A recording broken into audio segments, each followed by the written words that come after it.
de la tecnología. Bienvenidos hermanos, feliz sábado. Como siempre, vamos a comenzar de rodillas.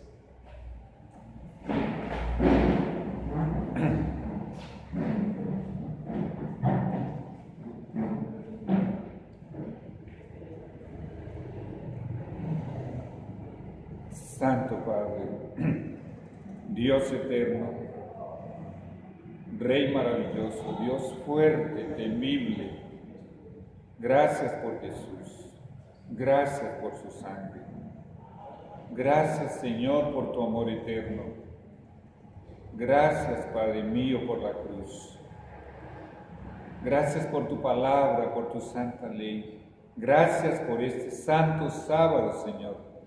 En este último día de este mes de marzo de este año de 2018, te agradecemos, Señor, por este santo sábado, por el don de la vida. Pedimos el perdón de nuestras rebeliones, faltas, errores y pecados. Que la sangre preciosa de Jesús nos lave, nos purifique una vez más de todas nuestras iniquidades. Señor y Dios, si alguno de nosotros tiene alguna carga de culpabilidad, esta es tu oportunidad, Señor.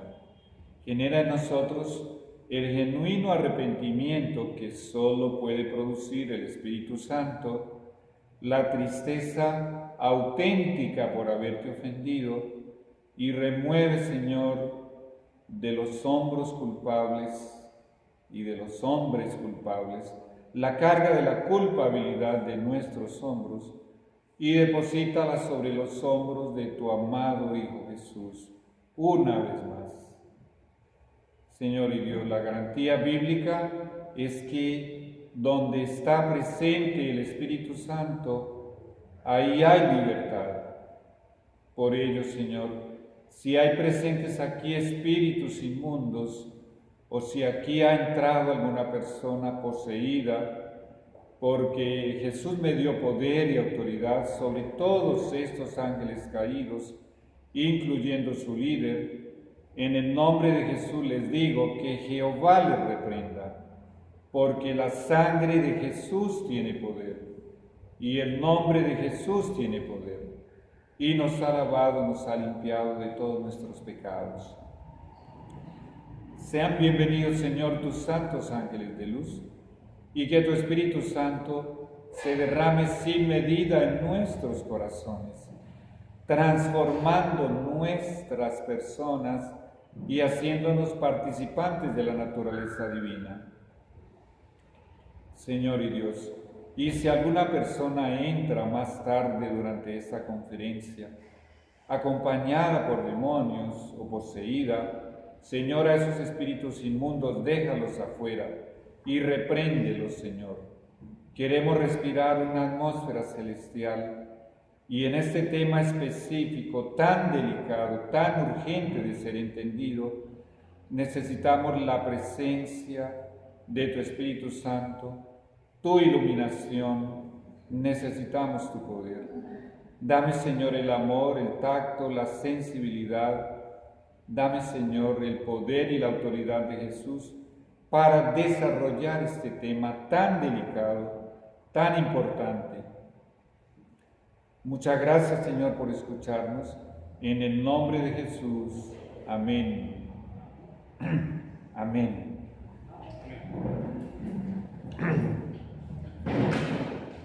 Bueno, estoy usando aquí este micrófono y lo aviso para los que están viendo este video por YouTube, para otra grabación de YouTube, aquí de la parte de la iglesia. Pero yo prefiero la acústica porque hay muy buena acústica en este templo. Bueno, como es nuestra costumbre, vamos a colocar aquí el número del capítulo 14, y aquí tenemos el título para nuestros amigos y nuestros hermanos que están viendo este video por YouTube. Para honra y gloria del Señor. capítulo 14 del libro Salid de Babilonia, pueblo mío. Título: El misterio místico de la transubstanciación. Hoc est enim corpus meum. Esto es mi cuerpo. ¿Cuál es el significado de la palabra transubstanciación? The Free Dictionary, el diccionario libre de Internet, publicó esta información.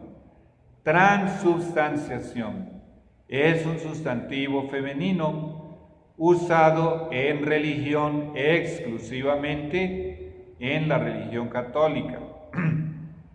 Significado: conversión, o sea, transformación total de una sustancia en otra, específicamente hablando de la transformación del pan y del vino en el cuerpo y en la sangre de Jesucristo en la Eucaristía.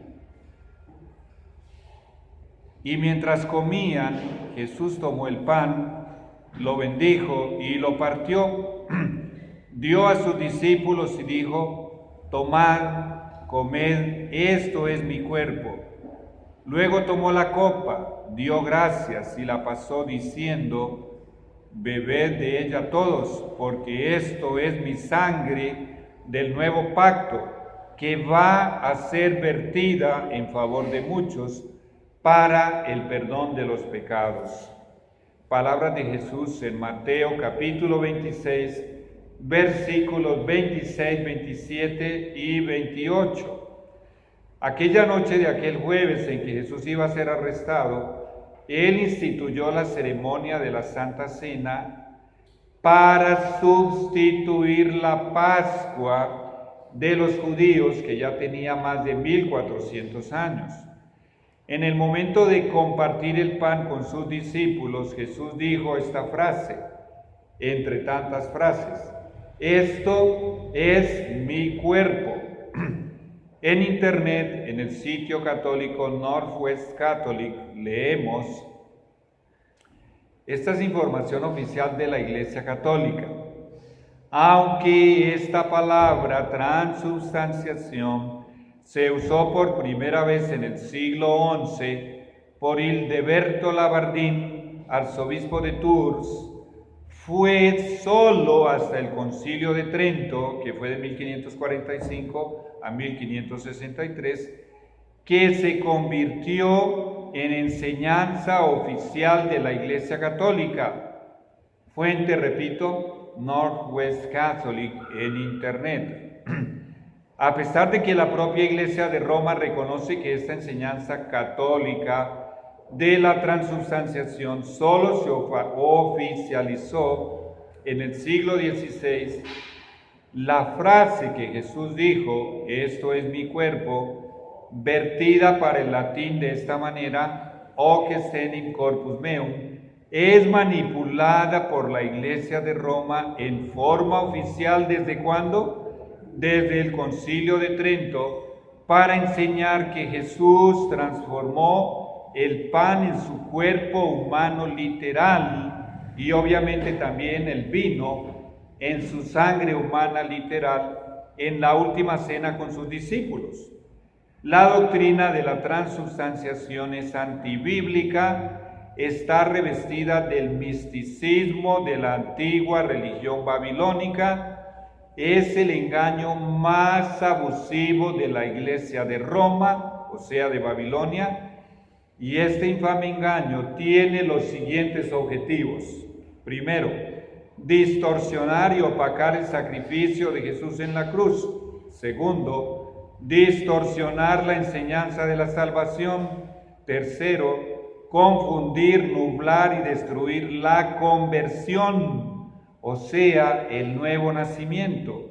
Cuarto, hacer de la ceremonia de la Santa Cena un ritual macabro de canibalismo. Ya lo estudiamos hace 8 días en el capítulo 13. Quinto, convencer al que comulga de que recibe a Cristo en forma literal en cada hostia.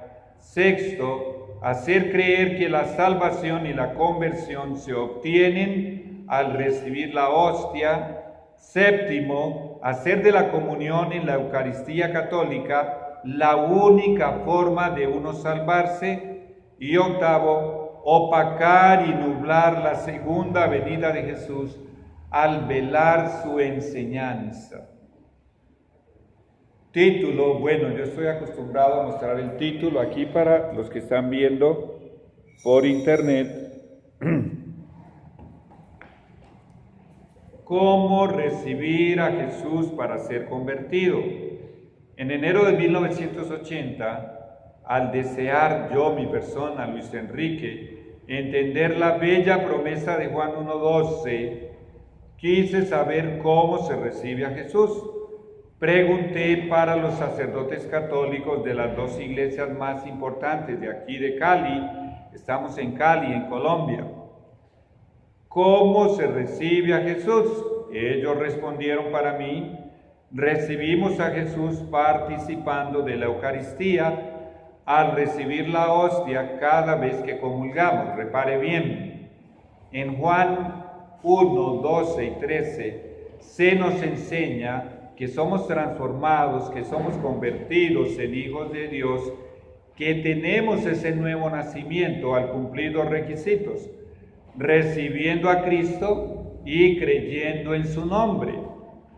Cuando a un feligrés de la Iglesia de Roma se le enseña que recibe a Cristo a través de cada comunión, de cada hostia, e inclusive los que quieran pueden comulgar 2 y 3 veces al día si así lo quieren, no se lo prohíben.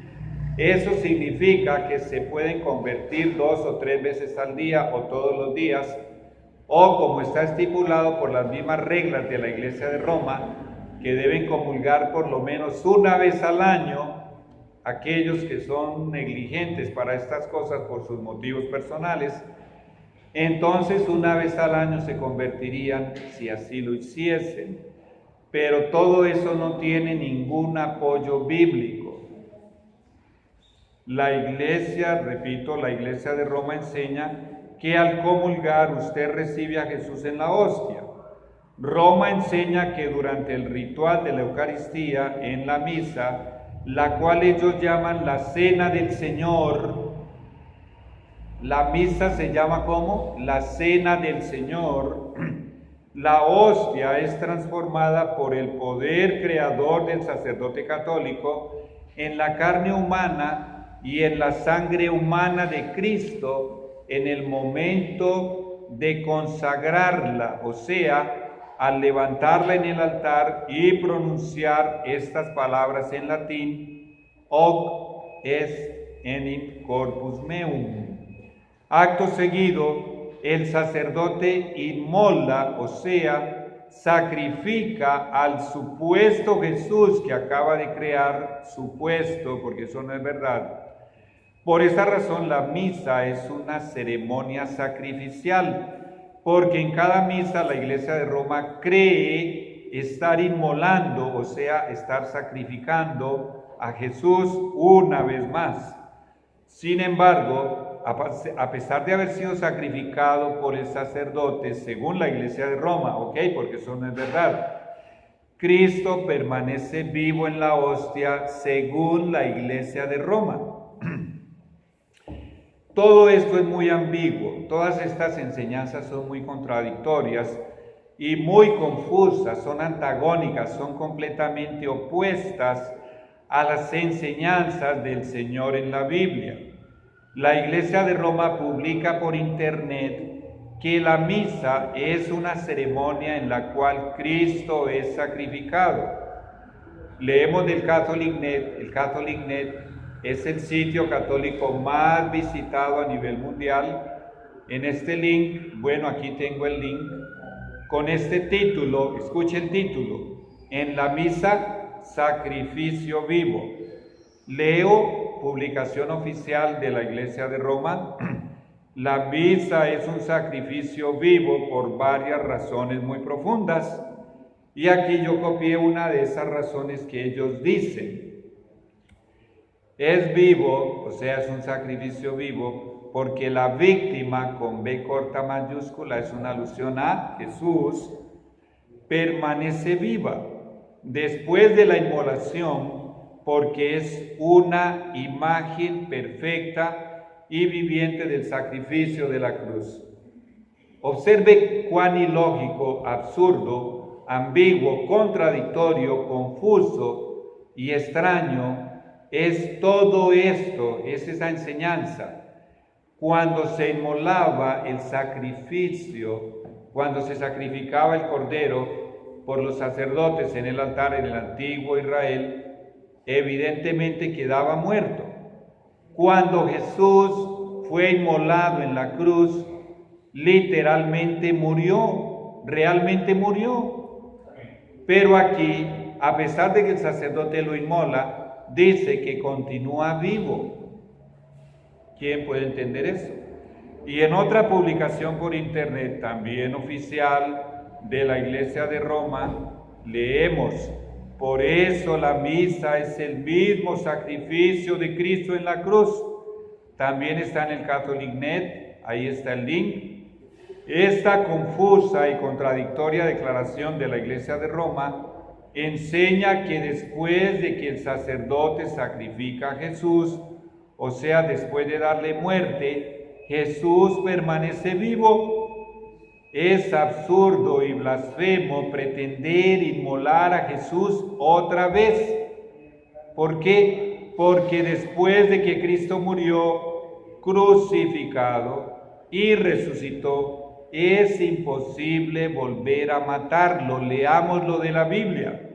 Los otros sacerdotes fueron muchos. ¿Por qué? Porque la muerte les impedía seguir viviendo, dice la Biblia. Pero como Jesús no muere, una vez que Jesús resucitó, Él ya no puede volver a morir. Su oficio sacerdotal no pasa a ningún otro. Ya estudiamos aquí que el sacerdocio es ilegítimo, el sacerdocio de la Iglesia de Roma es ilegítimo solamente por esa declaración. Ya estudiamos aquí en 2 capítulos que Dios instituyó pastores, el pastorado, Jesús personalmente. En Efesios 4:10 dice que Él personalmente estableció pastores. Y el sacerdocio, ya estudiamos aquí, era un símbolo, era una simbología del sacerdote que un día iría a ser el sacerdote definitivo, el cual es Jesús. Y hablando de Él dice: tal sumo sacerdote nos convenía, santo, inocente, limpio, apartado de los pecadores y exaltado por encima de los cielos. Que no preste atención a esto para verificar que la tal misión sacrificial, el tal sacrificio de Jesús en cada misa es un engaño. Escuche, que no tiene necesidad cada día, estoy leyendo de la Biblia, el apóstol Pablo lo escribió, como los otros sumos sacerdotes, de ofrecer primero sacrificios por sus propios pecados y luego por los del pueblo. Observe, no tiene necesidad cada día de realizar más ningún otro sacrificio. ¿Por qué? Aquí dice ¿por qué? Porque esto lo hizo una sola vez y para siempre, cuando se ofreció a sí mismo allá en la cruz.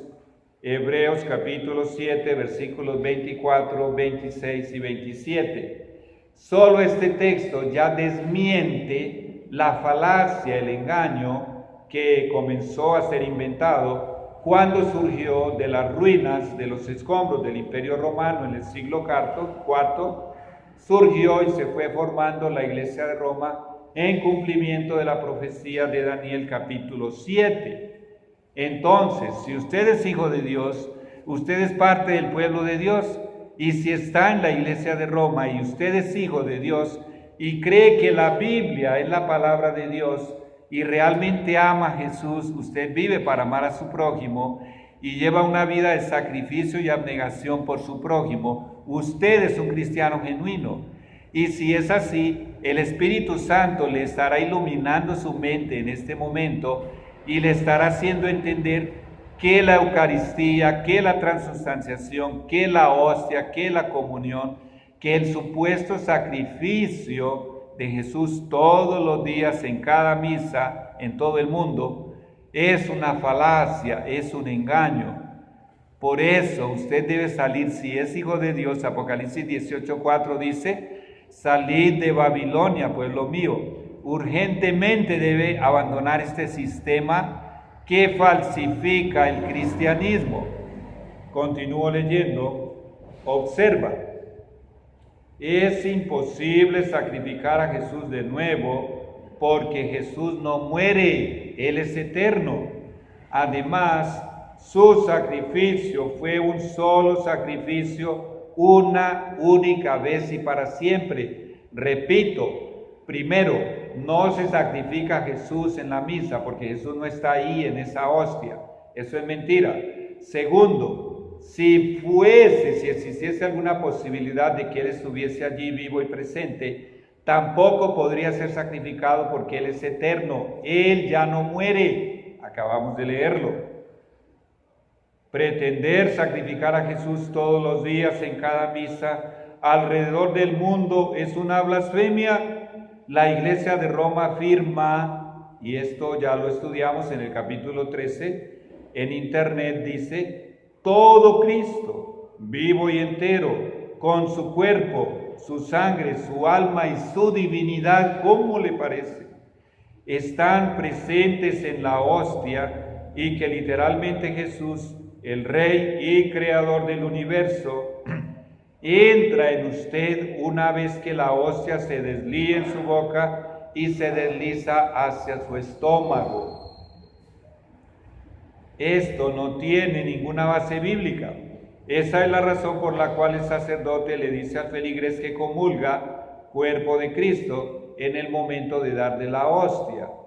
Y aquellos que realmente creen eso, creen que están digiriendo su estómago, está haciendo un proceso de digestión del creador del universo y después pasa por sus intestinos. ¡Qué horrible profanación! Esto ocasiona una indignación santa en un verdadero hijo de Dios.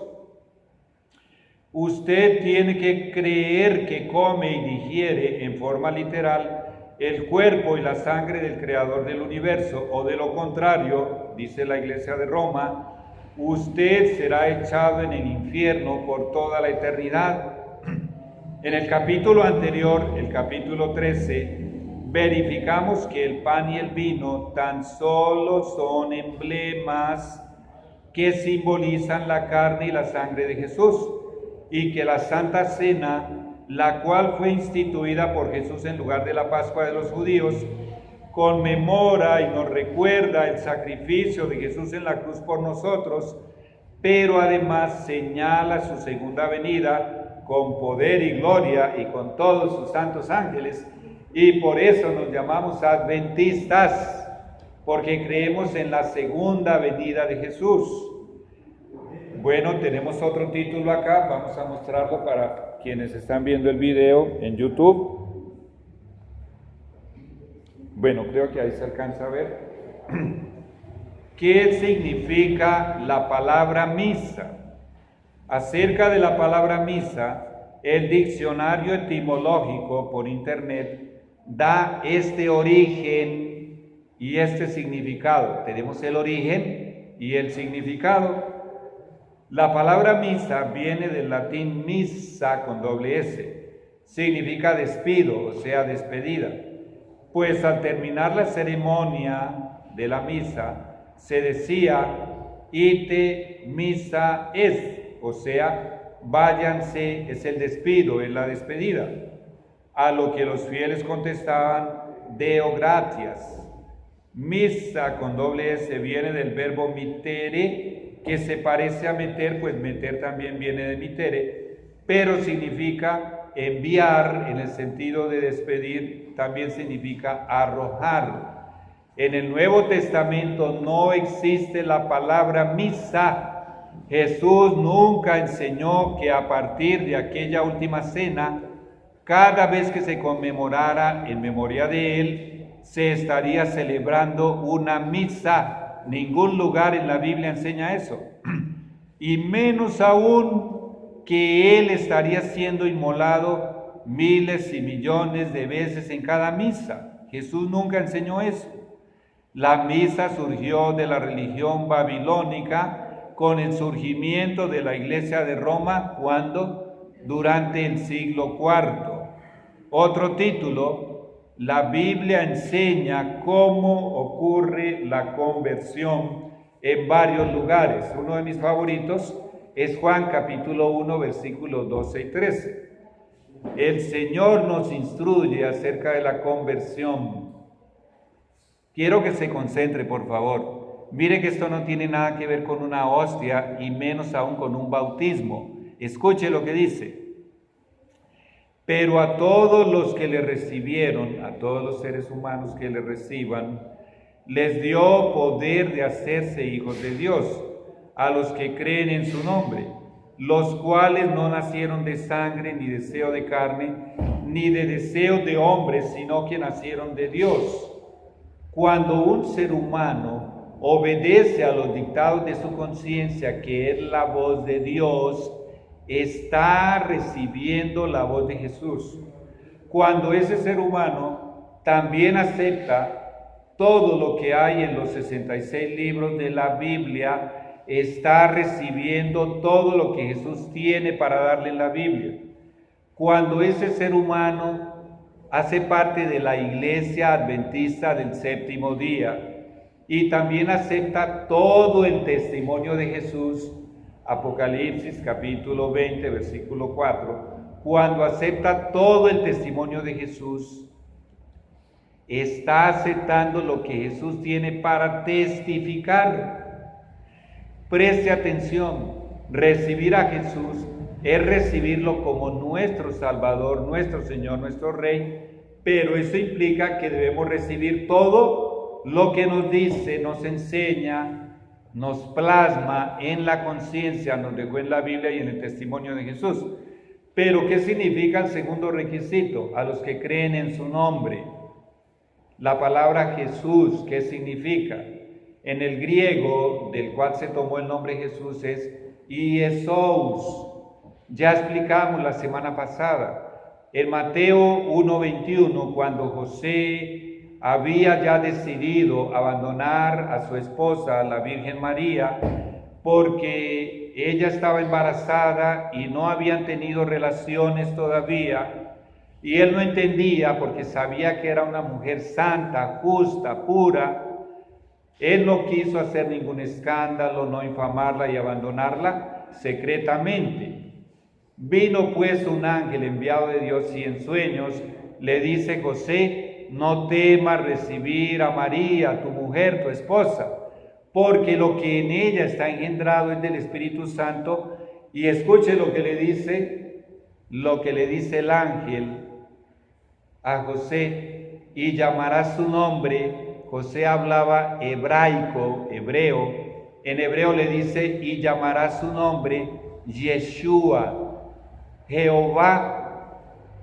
Ese era el nombre que le iba a colocar ese niño. Y acrecentó: porque él salvará a su pueblo de sus pecados. Le estaba diciendo, ese niño es Jehová el Salvador. ¿Vamos a entenderlo?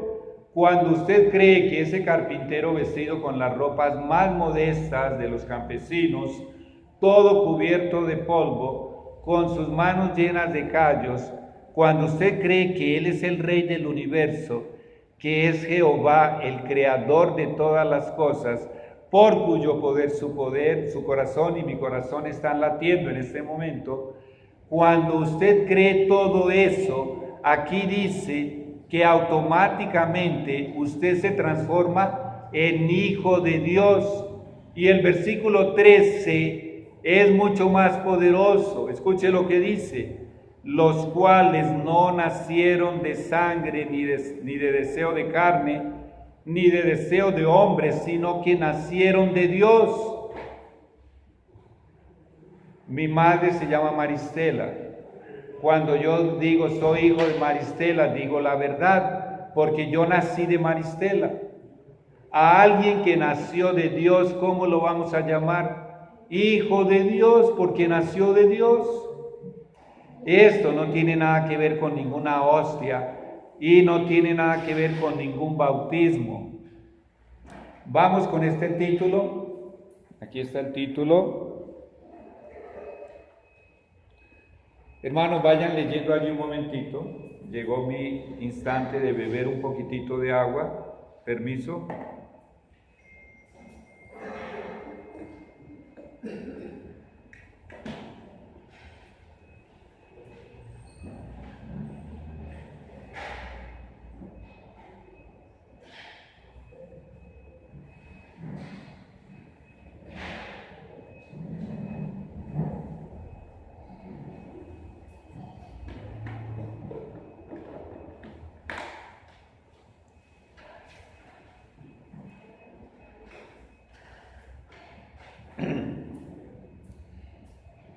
Bueno, hermanos, disculpen, ya percibieron que yo bebo mucha agua. Muy bien. Título: Hoc est enim corpus meum. Esto es mi cuerpo. Aquí digito unos párrafos del cautivante libro de Charles Chiniquy, 50 años en la Iglesia de Roma. Si usted no puede bajarlo por internet, mándeme un WhatsApp o mándeme un correo y yo se lo mando a su correo. Si usted habla inglés, se lo mando en inglés. Leo del capítulo 17 y escuche el título de este capítulo: El sacerdocio católico romano o antigua y moderna idolatría.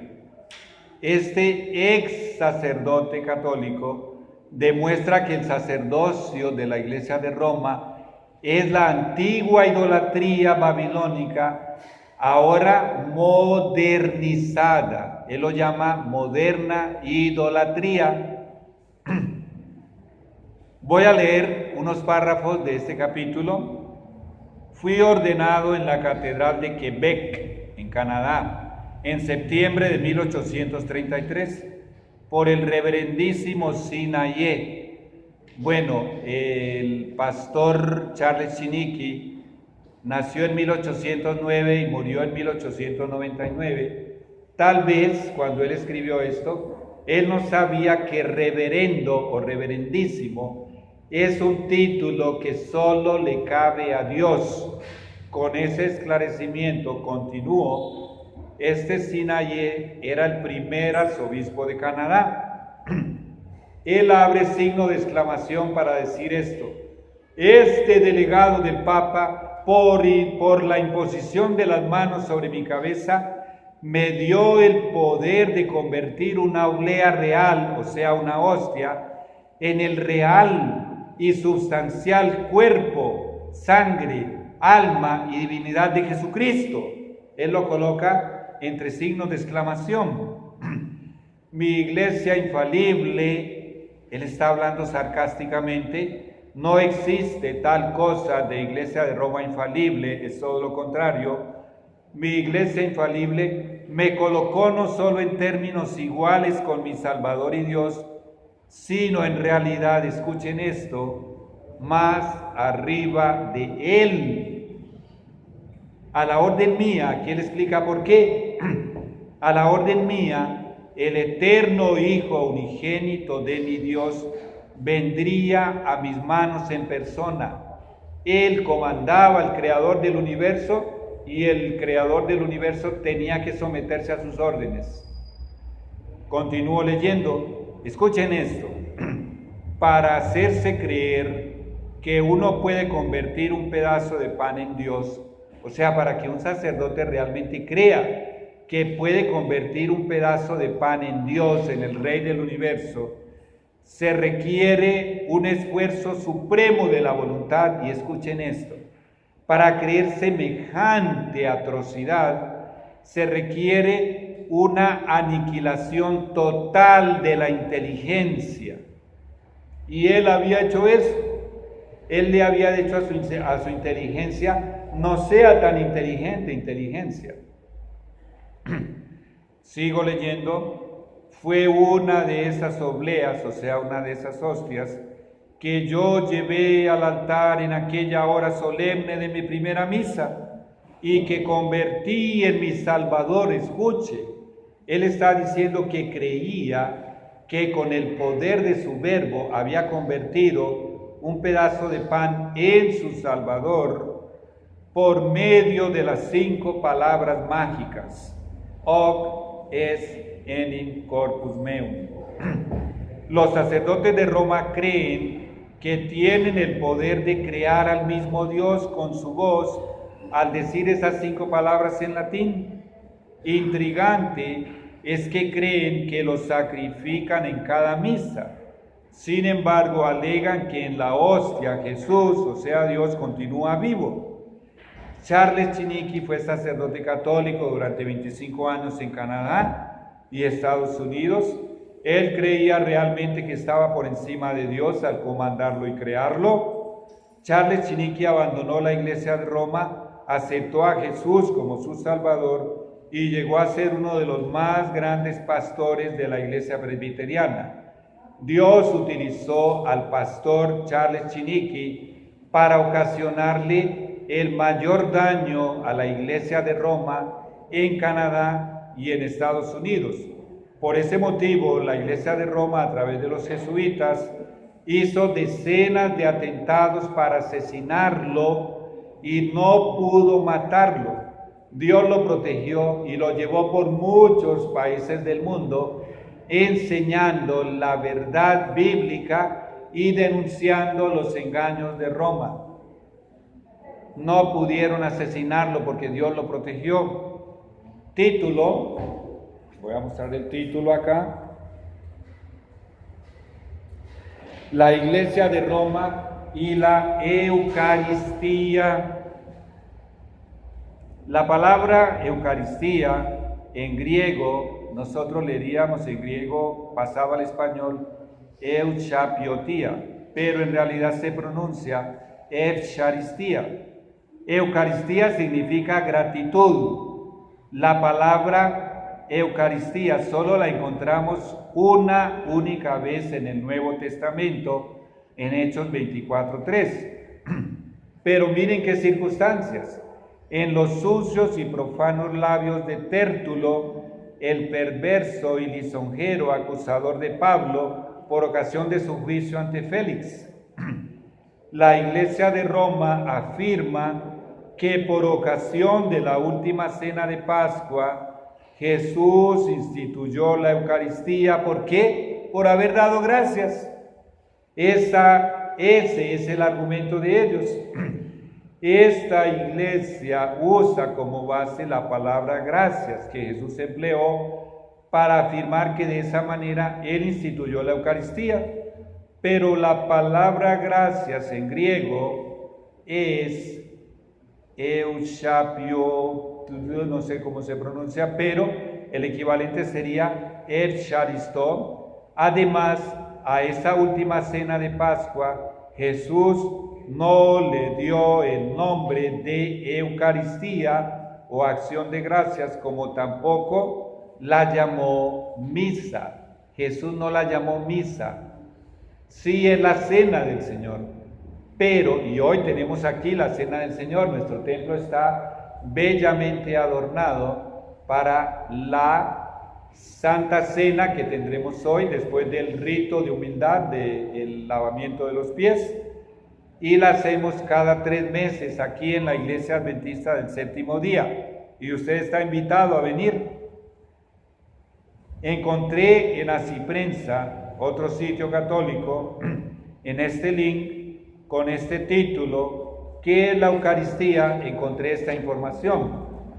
La Eucaristía es la consagración, se refieren a la transubstanciación, esa parte ahí entre paréntesis es mía, del pan en el cuerpo de Cristo y del vino en su sangre, que renueva mística y sacramentalmente el sacrificio de Jesucristo en la cruz.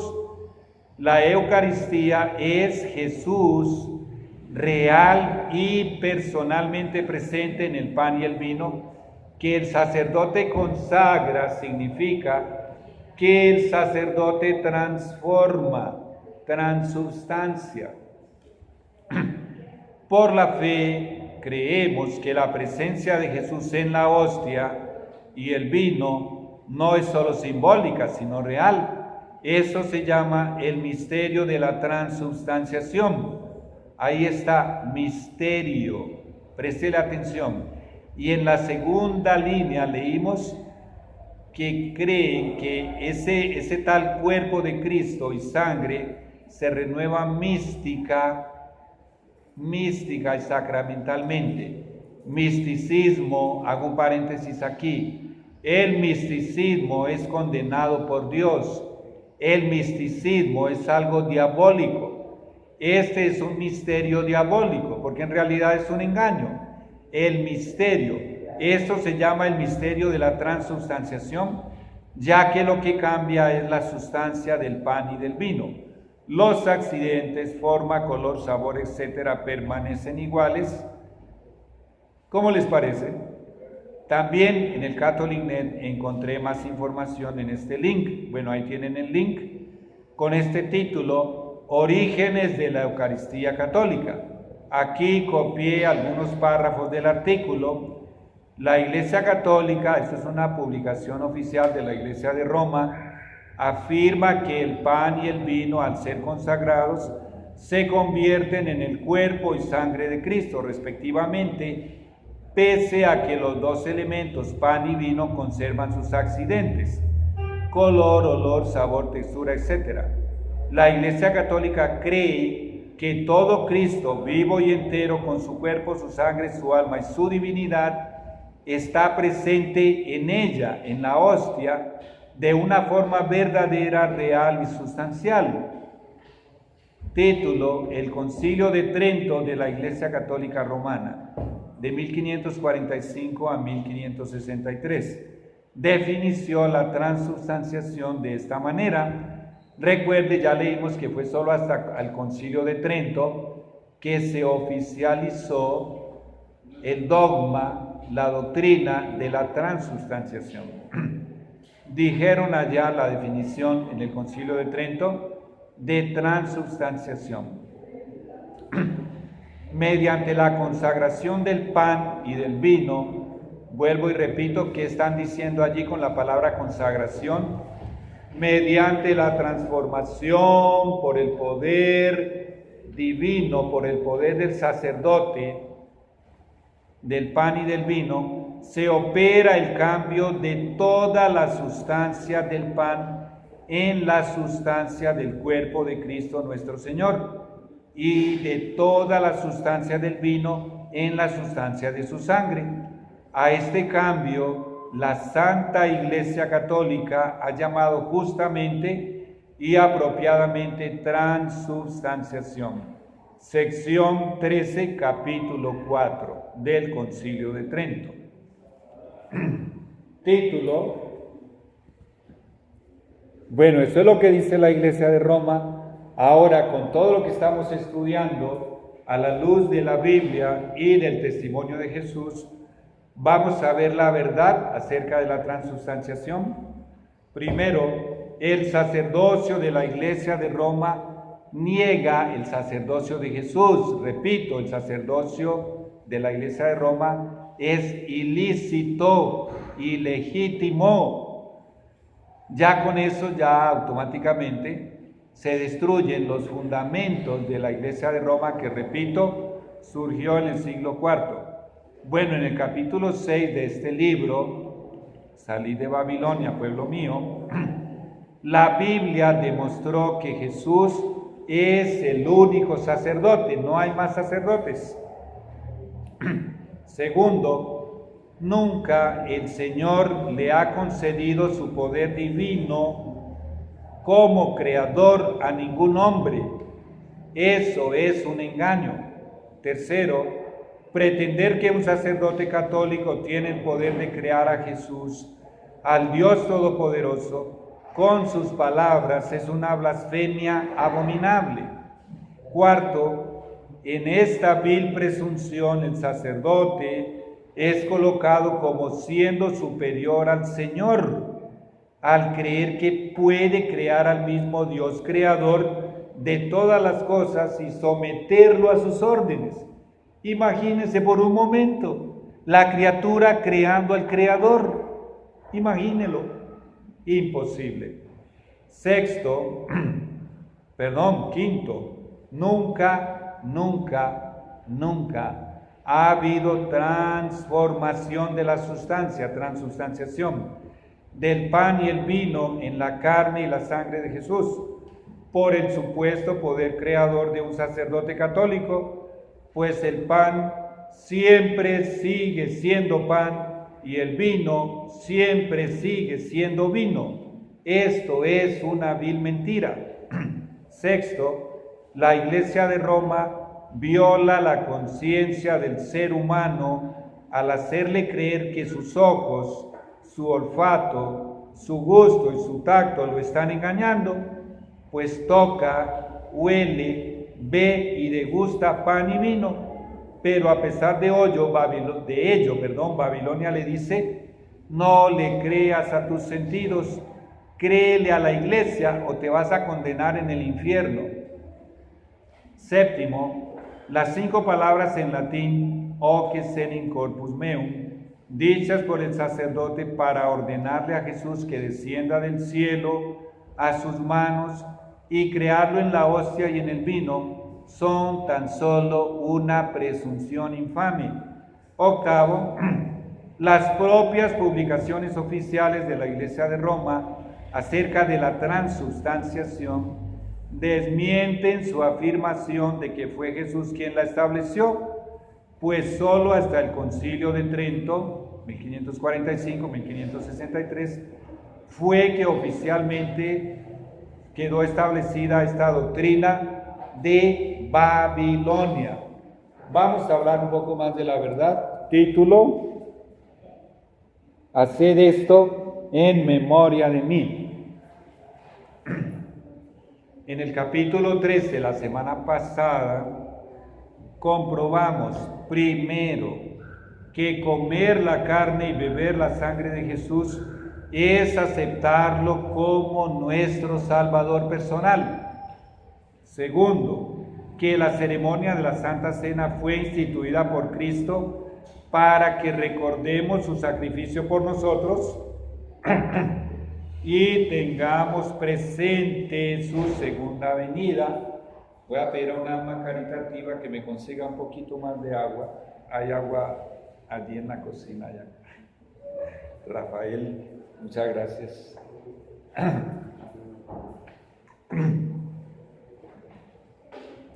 Perdón. Bueno, a los que están llegando, el micrófono no se escucha, pero sí está siendo usado allí. Yo no sé de tecnología, sí está siendo usado allí para la transmisión en YouTube. Bueno, continúo.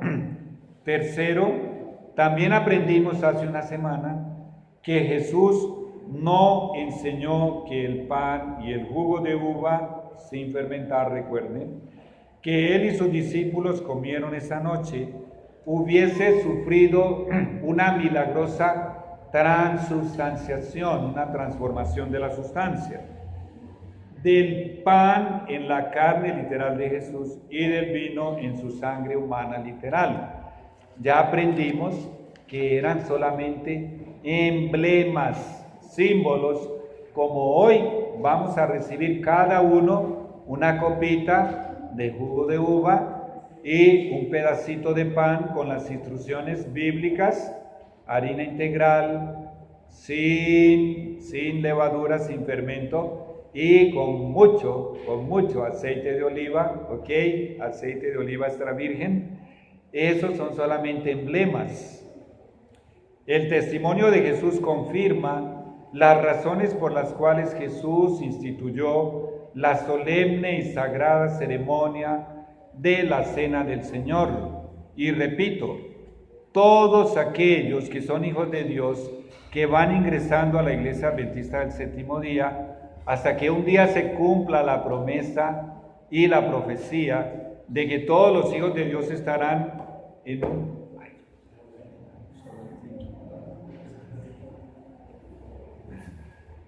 Perdón, hermanos.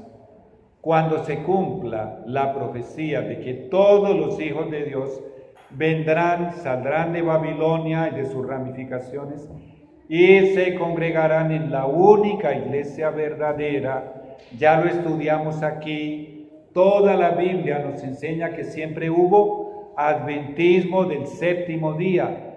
Desde el paraíso, después del pecado, hicimos un paseo por toda la Biblia, demostrando que solo hay adventismo del séptimo día con 3 características: creer, aceptar y publicar el advenimiento de Jesús. Segunda, poseer el testimonio de Jesús. Y tercera, guardar el séptimo día, el santo sábado, el día del Señor.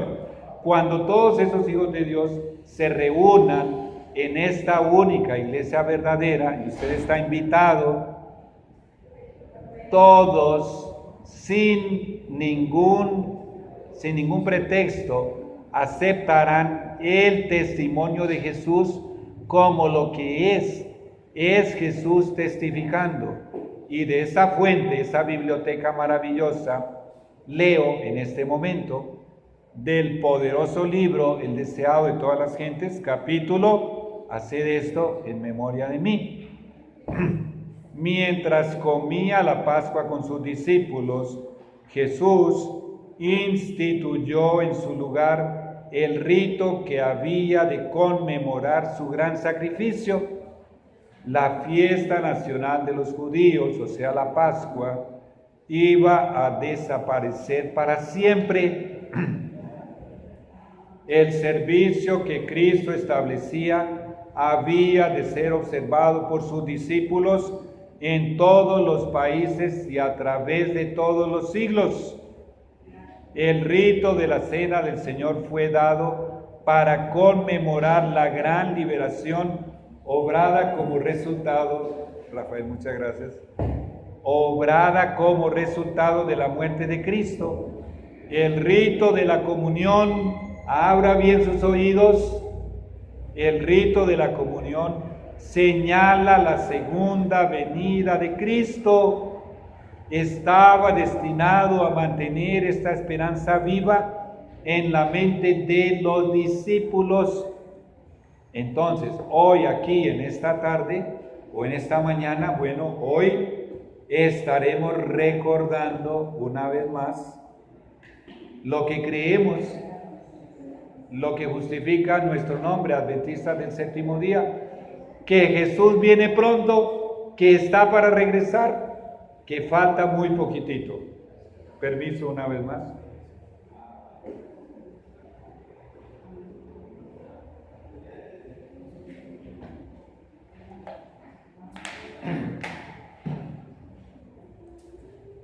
Bueno, un poquitito de problema con la garganta, pero continuamos. Si fuese cierto que debemos tomar a Jesús literalmente, cuando declaró que el pan era su carne y que el vino era su sangre, nos preguntamos, cuando Jesús declaró que Él es el camino, ¿por qué no lo tomamos literalmente y nos imaginamos caminando sobre Jesús? Cuando Jesús afirmó que Él es la puerta, ¿por qué no lo tomamos en forma literal y nos imaginamos que Jesús es una puerta con cerradura, con bisagras?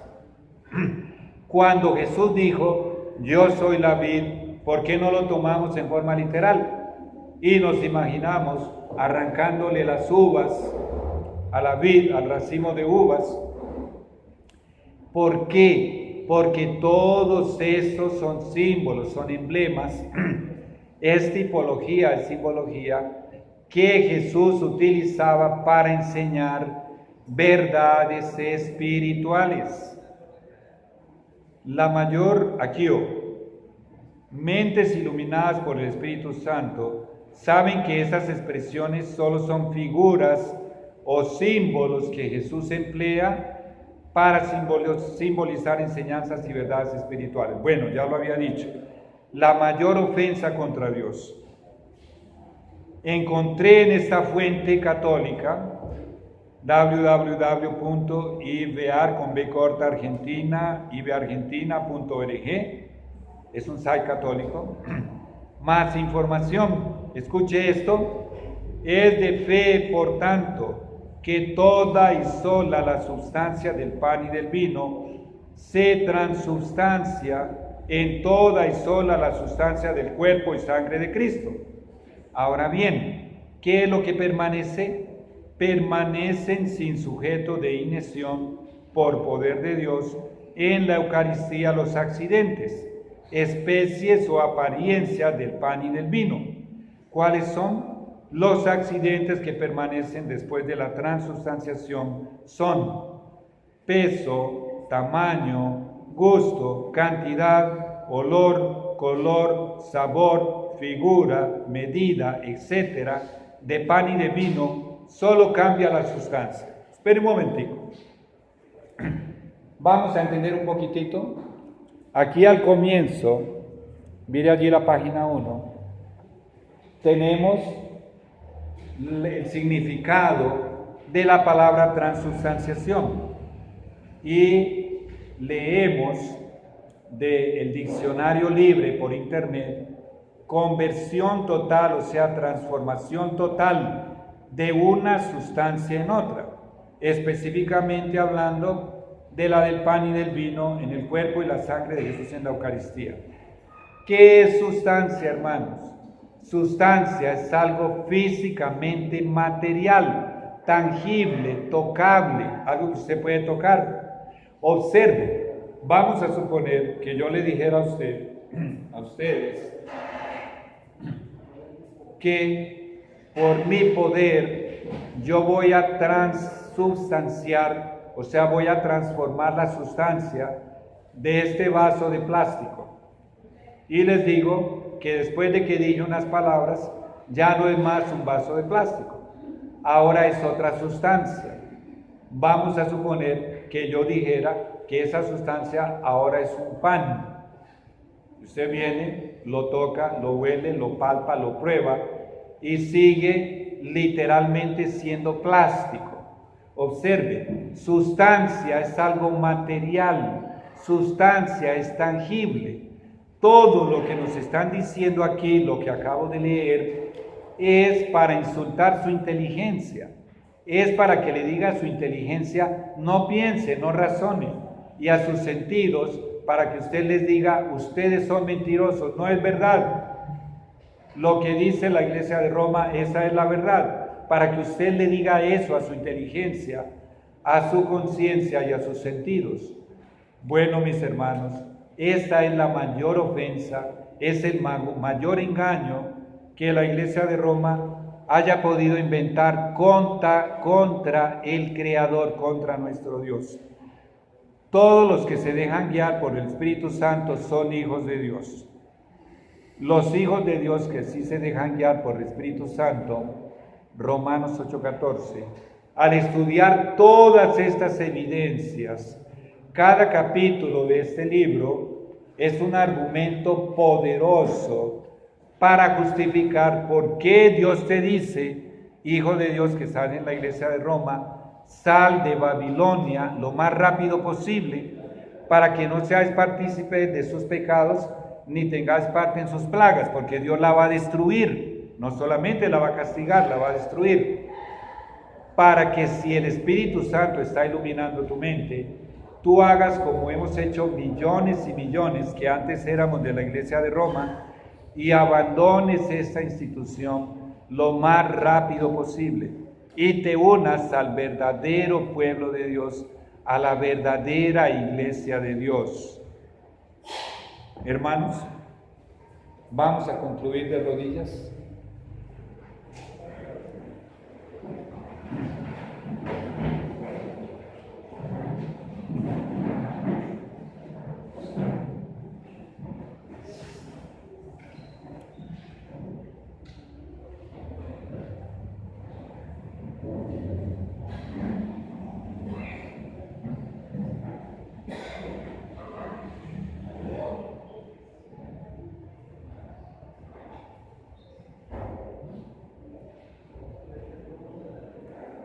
Santo Padre, Dios eterno, Rey del universo, Señor, Realmente estoy imbuido de una indignación santa con semejante presunción tan arrogante, con estas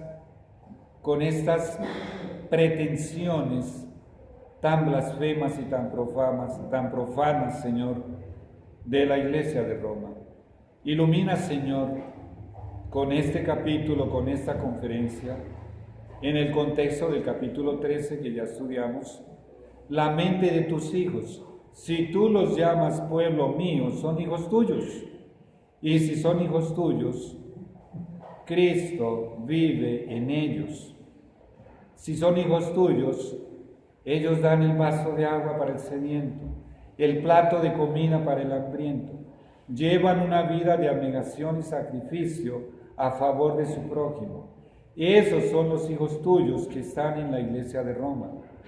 Y cuando ellos entienden y permiten que su conciencia les diga y les hable, la cual es tu voz, y creen a tu voz, están oyendo la voz de Jesús. Y Jesús afirma: mis ovejas oyen mi voz. Y la misma voz de Jesús les dice: salid de Babilonia, hijos míos, pueblo mío, porque estáis siendo engañados, manipulados. Señor y Dios, ten misericordia de todos esos hijos tuyos. Sabemos que la profecía se cumplirá en su totalidad, literalmente, hasta poco antes de la segunda venida de Jesús. Y todo tu pueblo, todos tus hijos que están en Babilonia y en sus tantas ramificaciones, saldrán de allí y se unirán a la Iglesia Adventista del Séptimo Día, la cual en esos días estará siendo perseguida, será lo más execrable de todo el mundo, se nos presentará como estar nadando contra la corriente, como si nos estuviéramos oponiendo a todo el mundo, pero Señor, tú estarás conmigo y estarás con nosotros y estarás con tus hijos que abandonarán, Señor, esta iglesia falsa y se unirán a tu verdadera iglesia, porque son hijos tuyos. Padre Santo, coloca en el corazón de todos los que estamos aquí la decisión con valor de fotocopiar estos folletos y repartirlos entre sus amigos, colegas, vecinos, empleados, familiares y parientes, si realmente quieren verlos en tu reino celestial. Señor y Dios, continúa con nosotros durante esta santa programación y también, Señor, durante la Santa Cena que vamos a celebrar hoy, en el nombre sagrado de Jesús. Amén. Amén.